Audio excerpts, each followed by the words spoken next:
So let's just get on into this. I guess we can call this my experience within the DCFS system. So incidents happen, and I was placed with a lovely family in Robbins, Illinois. I was like 3 years old, and the Reeves welcomed me in because they are such selfless people. They had a house full of children that were going through situations that needed care and attention. Now, I have my 2 other siblings. They went to another home. They went together. I was in this home by myself. I wasn't really by myself because I wound up having like an older sister, Marcia, and loved her to pieces. She made my experience there so much better. And it's like, what I take from it is it gave me a great amount of structure and love.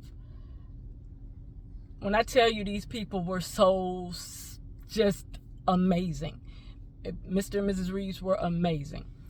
As a child, I have to acclimate.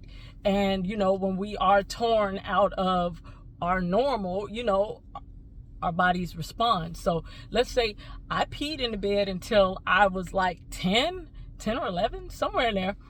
And, that was now a part of my normal reality.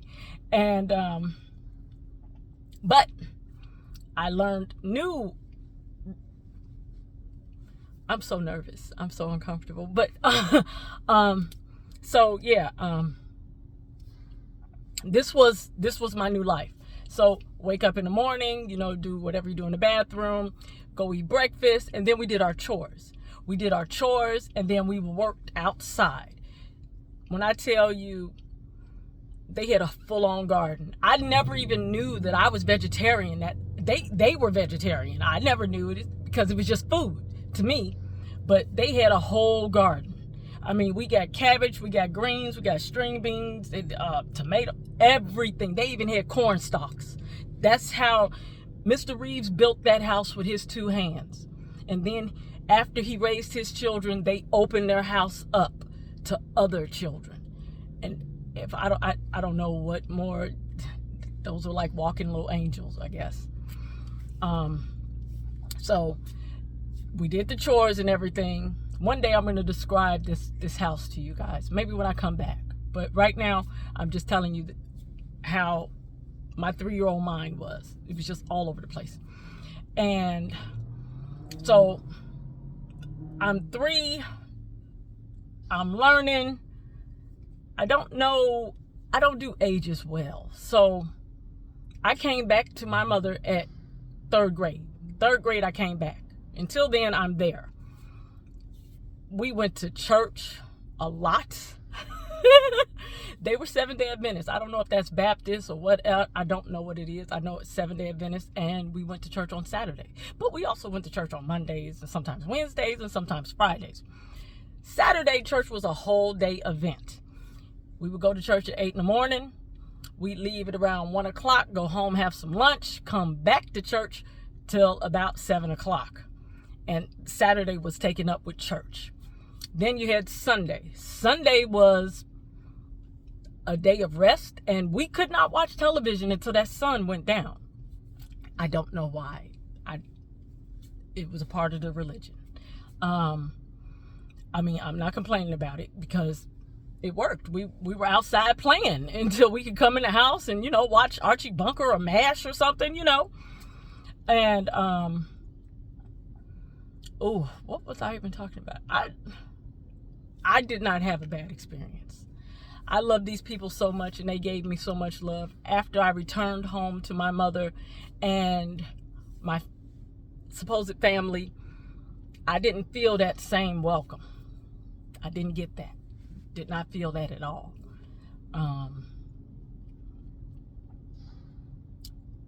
So much so that I told my mother, I begged my mom, like, can I go back over there? So it started off with me going every other weekend or something. And it turned into me going every summer. Every summer I went back and stayed with them. My mom had her summer to herself. I had my summer with the people that loved me, and I felt it. So DCF, the system works if you have people who are not greedy, who are not out here being money hoarders and all that, because they taught me a lot. When I tell you we was out there picking all them vegetables. We did that. We tended that land, and we did everything pretty much ourselves. And they taught me independence at an early age. They had the old washing machine where it was just like that basin, and then you had the big rollers at the top where you had to crank it to get the clothes, wring the clothes out. We had that. We had the washboard. And this was what we did. We washed our clothes. We hung them on the line to dry. Everybody had a job to do. So I learned a lot, and I would never take nothing from that, because I believe that those are a lot of the core values that I still have today because of what I learned there. Of course, you know, my mom reinforced some of them, but it wasn't the same. You know, she's just one person. They had a whole family network, and it worked, and I felt it. And I was never scared or alone or none of that, because, you know, I had Marsha, but I also had Devin. I had my little cousin Devin over there too. That's Marsha's cousin, but she was sharing her cousin with me. So we were like the three musketeers. And I don't know when I stopped going. I stopped going right around the time I went to high school. Right around the time I went to high school, I stopped going. And that's around the time when all of my trauma started. I can't even pinpoint it. But I know 14 was a turning point for me. And I mean, the incident with my other cousin, that sparked a memory, because by that time I had like completely forgot of constantly going back and forth every weekend to Robbins. And that was home for me. That was my family. I've never felt that once I came back to my family. Never felt it. And the sad part is, people want to scrape it under the rug like it never happened. No one even wanted to talk about it. No one even asked me, well, how did they treat you? None of these were even questions brought up by none of these family members that loved me so much. I'm so happy that I was back. Took me a while to see it. It took me a while to grow a backbone enough to even speak on it.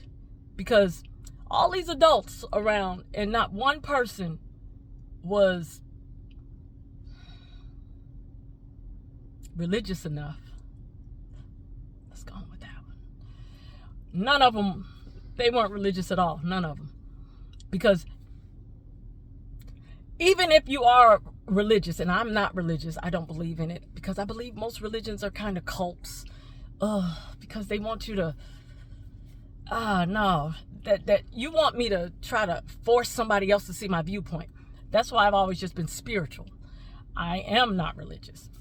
And I believe I was baptized there too, but I just have very fond memories of Robbins. And when I tell you, they included me on everything. These people included me on everything. We would go to Vacation Bible School up in Michigan. They had a trailer up there. We're up in the trailer. They had different events for the kids and stuff like that. They had this giant peanut drop, right? Everybody was looking for the gold peanut. Now, one year I found the gold peanut, but I didn't know I was supposed to tell somebody I found the gold peanut. I ate the gold peanut. And you know, that year they're like, oh, we haven't found the gold peanut, blah, blah, blah. Nobody won. Yeah, I ate that. Who knew? But they included me in everything. And It was never about no money, none of that. So it's like, that's why I've always been like, when my kids bring any of their little friends around, let me go and give y'all a story. When I'm taking my son roller skating, he got his little friend with him, and he's like, my son talking about, yeah, I'm hungry. I want to go eat. You know, I'm like, okay, come on, let's go eat. Let's go get y'all something to eat so I can drop y'all off and be on by my way. So we get in there, and I'm like, okay, order y'all food. And the boy is standing there like, oh, I'm not hungry. Kim was like, you just said you was hungry. So, and I'm like, order you some food. Well, I didn't bring enough for the roller skating and to eat and all that. I'm looking at him like, what is you talking about, child? I said, order you some food. If that child is with me and I'm feeding my child, I'm feeding that child too. All children get the same treatment when they're with me. I'm like, if I can't afford to do it, guess what? Ain't none of you getting it. We're going to figure out what's in this refrigerator. But I'm like, little boy, stop playing with me and order this food so we can go. Now you're irritating me. Ugh. And he's like, well, can I get, what do you mean can you get? What do you want to eat? Get what you want to eat. It's too many people out here who put money over children. When y'all keep trying to make these kids older than they are, allow them to be kids. That's what I experienced over there. Every time I went there, they didn't look for me to have no money. They just were glad that I was there and enjoyed my company and enjoyed my help around there, because I had no problem with doing anything that was asked of me, because I felt that love.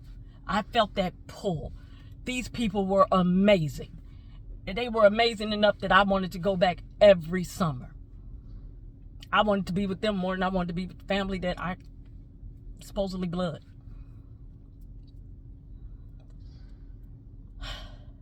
Wow, I got that out. I feel so much better now. Because it's like I've never really talked about it, because nobody in my family wants to talk about it. Why don't y'all want to talk about it? Nobody wants to tell nothing. Everything's some big squirrely secret, right? I don't understand that. I'm the one that went through it. Nobody else went through anything. Nobody else was ripped from their home and just, But yet I can still smile about it. Sure, some unfortunate things might have happened, but it wasn't all bad. And I can still smile about it. I could still go on with my life. I didn't take any wrong turns. And Lord knows I could have went left. I could have went left hard, because it was just a lot of negativity around. That's what I saw. I saw a lot of negativity and a lot of secrets. A lot of negativity and a lot of secrets. And you know, every time I would go back to Robbins, I would get that recharge of freedom and relaxation. And y'all just don't even understand how wonderful it was being there. It was so slow paced. It was just like a little town. Let me tell you how that town was. It was, okay. The Reeves had a nice sized property. The house was like horizontal. It wasn't like face forward the street. It was kind of horizontal. And he had a big gravel pit on this side, you know, and two like trees in the front, you know, marking the driveway. Then there was a fence. Then there was more gravel yard. They had some space. And there was a giant tree. We used to climb that tree all the time. Because I remember one of our little church friends, oh my goodness, she got caught in the tree. And they had to get her dad to get her down. It was hilarious. I think her name was Diana. She was just a tall girl. She was like, I can go higher than anybody. She got all the way up in that tree. And we all looking like, ooh, what do we do now? Then we all had to go get her dad to get her down out the tree. Hilarious. But anyway, back to this yard, right? So, nice big yard. Then he had this 2-car garage with his workshop in it. And then behind the garage and starting on the other side of the house was the garden and the rest of the yard where we played at, and then there was a fence there too. So then you got the front patch of the yard. Now the front patch of the yard, that's where we used to, well, that's where I used to eat all my dandelions at. I used to go right out there and eat them dandelions. You know, they didn't do the pesticides back then real bad, but I would eat the dandelions, and and we used to run around barefoot. We ran around on that rock like it wasn't nothing with our bare feet, and we were kids. We played in that water hose. We played in the mud. We did everything, and every time I would go out there, I would get a recharge. I would get charged up to come back to the negativity. You know, my mom is just one person. She can't be that uber charged, you know, because it's supposed to be a family. Oh, goodness. Now that I got it out, it's all up from here.